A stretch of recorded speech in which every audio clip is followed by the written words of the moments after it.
Film की शुरुआत rust bank नाम करके एक शहर से होती है, जहाँ पे एक आदमी किसी से बात करते हुए कह रहा था कि मैं अपने बियर की शॉप नहीं बेचूंगा, लेकिन उस शॉप को बेचने के लिए उसकी वाइफ भी राजी थी। जिसके बाद वो दोनों हस्बैंड वाइफ अपनी बेटी केट को लेके वहाँ से जाने लगते हैं, लेकिन अचानक से मौसम खराब होने की वजह से वाइफ वेल्मा अपने हस्बैंड को वहाँ थोड़ी देर रुकने के लिए कहती है, लेकिन हस्बैंड रेलवे उसकी बात नहीं सुनता और वो कहता है कि हम बारिश होने से पहले ही घर पहुँच जाएंगे। तभी रास्ते में हम केट को देखते हैं जो कि अपना एप्पल खा रही थी, लेकिन वो जैसे एप्पल को बाइट करती है तो उसमें एक अजीब सा क्रिएचर बाहर निकल जाता है, जिसे देखने के बाद वो बहुत तेज चिल्लाती है, जिस वजह से हस्बैंड वाइफ पीछे देखने लगते हैं, जिसके कारण उनके गाड़ी का बैलेंस बिगड़ जाता है और यहाँ पे उनकी कार क्रैश होकर सीधा नदी में गिर जाती है। पानी के अंदर जाने के बाद कैट की मोम कैट को किसी तरीके से बाहर निकाल देती है और उसे तैरने के लिए कहती है। अब क्योंकि कैट को भी स्कूल में स्विमिंग प्रैक्टिस करवाया जाता था, इसलिए कैट किसी तरीके से तैर के बाहर निकल जाती है, लेकिन उनके मोम डैड गाड़ी से बाहर नहीं निकल पाते, जिस वजह से उन दोनों की यहाँ पे डेथ हो जाती है। इसके बाद हम 5 साल बाद का सीन देखते हैं, जहाँ हमें पता चलता है कि केट अब काफी ज्यादा बड़ी हो चुकी है। अब क्योंकि केट एक ऑर्फनेज में रहती थी, जिस वजह से एक ऑफिसर लेडी उसे अपने साथ रस्ट बैंक नाम के एक स्कूल में लेके जा रही थी, लेकिन रास्ते में जैसे ही वो ब्रिज आता है तो उसे देखने के बाद केट अचानक से परेशान हो जाती है, क्योंकि यही वो ब्रिज होता है जिसके नीचे इसके मॉम डैड मारे गए थे और अभी वो टाउन पूरी तरीके से जल भी चुका था। जिसे देखने के बाद केट उस ऑफिसर लेडी से इसके बारे में पूछने लगती है, जिसपे वो ऑफिसर कैट को बताती है कि आज से यहाँ पे काफी समय पहले आग लग गई थी, जिसमें बहुत सारे लोग मारे गए और जो लोग यहाँ पे जिंदा बच गए थे वो लोग इस जगह को छोड़ के हमेशा के लिए यहाँ से चले गए। उसके बाद केट और ऑफिसर उस जगह पे पहुंच जाते हैं जहाँ पे ऑफिसर को केट को स्कूल के लिए छोड़ना था और यहाँ पे हम केट की हालत देख के समझ पाते हैं कि केट अपने मोम डैड के डेथ का जिम्मेवार खुद को मानती है। तभी स्कूल के बाहर केट से 3 लड़कियां मिलने के लिए आती है, जिनका नाम सिवोन, सोलोन और स्वीटी था। जिसके बाद सिवोन कैट से बातें करने लगती है, लेकिन अचानक छत के ऊपर से एक ईंट इनके ऊपर गिरने ही वाला था, लेकिन उस ईंट के बारे में केट को पहले ही पता चल जाता है, जिस वजह से केट खुद के साथ साथ सिवोन को भी बचा लेती है। और ये सब कुछ देखने के बाद ये तीनों लड़कियां काफी ज्यादा शॉक हो जाती है। जिसके बाद केट को वहाँ के फादर के पास ले जाया जाता है, लेकिन फादर के पास जाने के बाद केट उनसे कहती है कि मुझे पता है कि आपने मुझे एडमिशन यहाँ पे इसलिए दिया है ताकि आपको बच्चों के नाम पे यहाँ पे फंडिंग मिल सके। जिसपे वो फादर केट को मना करते हुए कहते हैं कि हमने तुम्हें यहाँ इसलिए बुलाया है ताकि तुम और भी बच्चों के साथ रह सको।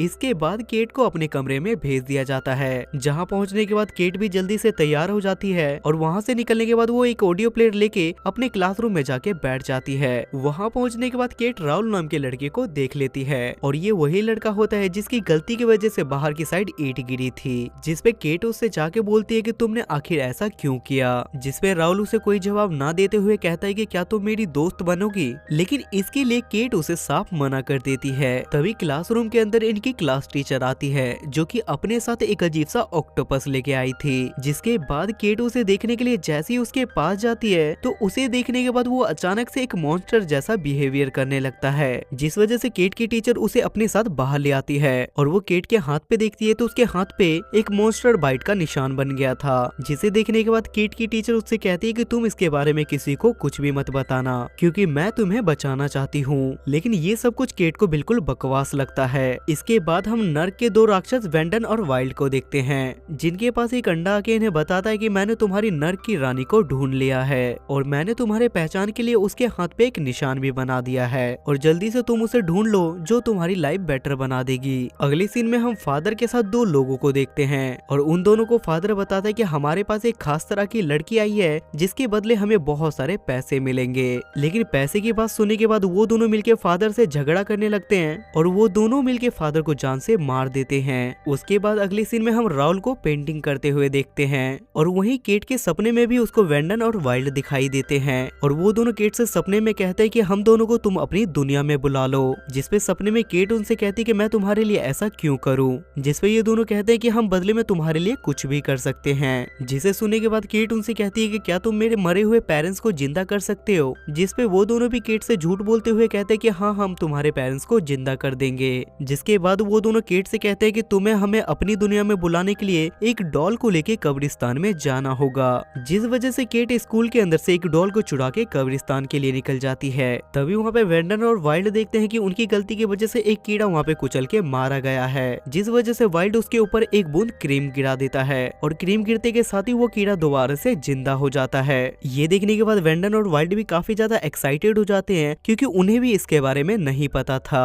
और ये वो क्रीम होती है जिसे ये दोनों मिलके अपने पापा के सर में लगा रहे थे ताकि उनके पापा के सर में दोबारा से बाल आ सके। इसके बाद हम इधर रस्ट सिटी में फादर का फ्यूनरल होता हुआ देखते हैं, लेकिन तभी केट वहाँ से राहुल को अपने साथ कब्रिस्तान ले जाती है, जहाँ रास्ते में राहुल केट को डस्ट सिटी की पूरी सच्चाई बताता है। और वो बताता है कि वहाँ पे डस्ट सिटी के फैक्ट्री में आग नहीं लगी थी बल्कि उसे लगाया गया था। लेकिन उतने ही देर में केट उस डॉल को लेके कब्रिस्तान के अंदर मंत्र पढ़ने लगती है, जिस वजह से वेंडन और वाइल्ड इंसानी दुनिया में आ जाते हैं। अब क्योंकि फादर की डेथ रिसेंटली हुई थी, जिस वजह से वो दोनों मिलकर अपने क्रीम का टेस्ट फादर पे करते हैं और क्रीम लगाते के साथ ही फादर दोबारा से जिंदा हो जाते हैं। जिसके बाद वेंडन और वाइल्ड दोनों भाई मिलकर उसका मेकओवर करके उससे पैसे मांगने लगते हैं, क्योंकि इन दोनों भाइयों को अपने लिए एक पर्सनल पार्क बनाना था। वहीं एक बार फिर से हम स्कूल का सीन देखते हैं, जहाँ पे सब लोग फादर की आवाज सुनने के बाद काफी ज्यादा हैरान हो जाते हैं। और ये सब कुछ देखने के बाद केट को बहुत ज्यादा गुस्सा आता है और वो गुस्से में कहती है कि उन्हें मेरे पेरेंट्स को जिंदा करना था।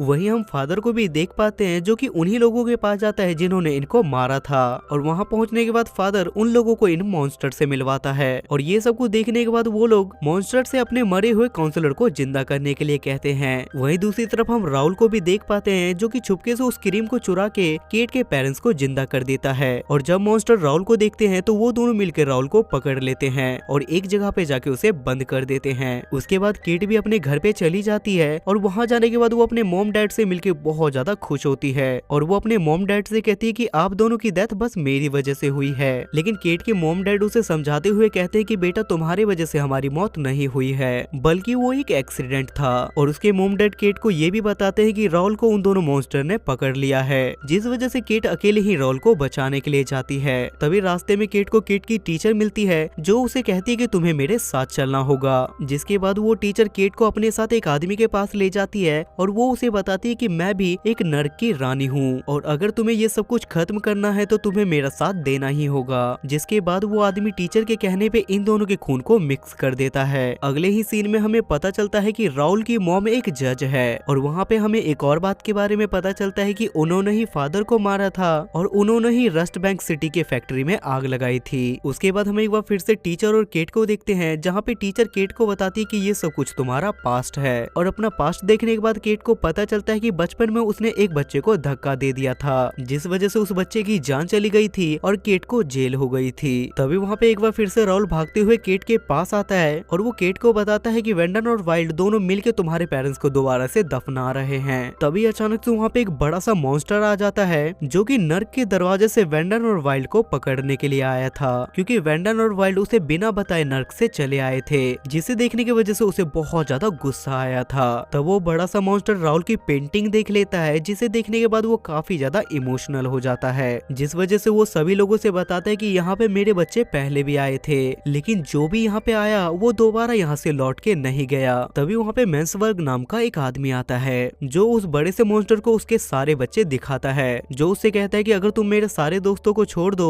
जो कि इस दुनिया के हैं, तो मैं तुम्हें तुम्हारे बच्चों को लौटा दूंगा। जिसके लिए वो दोनों एक दूसरे के लिए मान जाते हैं और वो बड़ा सा मॉन्स्टर भी सारे लोगों को वहाँ पे छोड़ देता है। तभी वो लोग देखते हैं कि एक बार फिर से फादर की डेथ हो गई है, जिसपे वो बड़ा सा मॉन्स्टर इन्हें बताता है कि उस क्रीम का असर बस कुछ देर के लिए ही होता है और वो वेंडन और वाइल्ड को घर जल्दी आने के लिए बोल के वहाँ से चला जाता है। अब क्योंकि जल्दी ही उस क्रीम का असर सारे लोगों पे खत्म होने वाला था, इसलिए सारे मुर्दे अपनी गवाही देते हैं कि हमारी फैक्ट्री में आग लगी नहीं बल्कि लगाई गई थी और जिस लेडीज ने वहाँ पे आग लगाई थी उसे अरेस्ट भी कर लिया जाता है। उसके बाद केट भी अपने मॉम डैड के पास जाती है, जो कि कुछ ही देर में मरने वाले थे, लेकिन मरने से पहले भी लास्ट टाइम केट के मॉम डैड उससे पूछते हैं कि तुम हमें फ्यूचर का बताओ कि फ्यूचर में रस्ट बैंक सिटी कैसा होगा, जिसपे केट उन्हें बताती है कि रस्ट बैंक सिटी बहुत ज्यादा अच्छा बनने वाला है। जिसके बाद उन दोनों की डेथ हो जाती है। अब ये सब कुछ देखने के बाद वेंडन और वाइल्ड केट से कहते हैं कि हम तुम्हारे मॉम डैड को एक VIP पास देंगे, जहाँ पे उन सभी की आत्मा रहने वाली थी। वो लोग उन्हें वहाँ का डिजाइन दिखाते हैं, जिसे देखने के बाद सब लोग काफी ज्यादा खुश होते हैं और सब लोगों को वो जगह बहुत ज्यादा प्यारी लगती है। और इसके बाद ये मूवी यहाँ पे खत्म हो जाती है।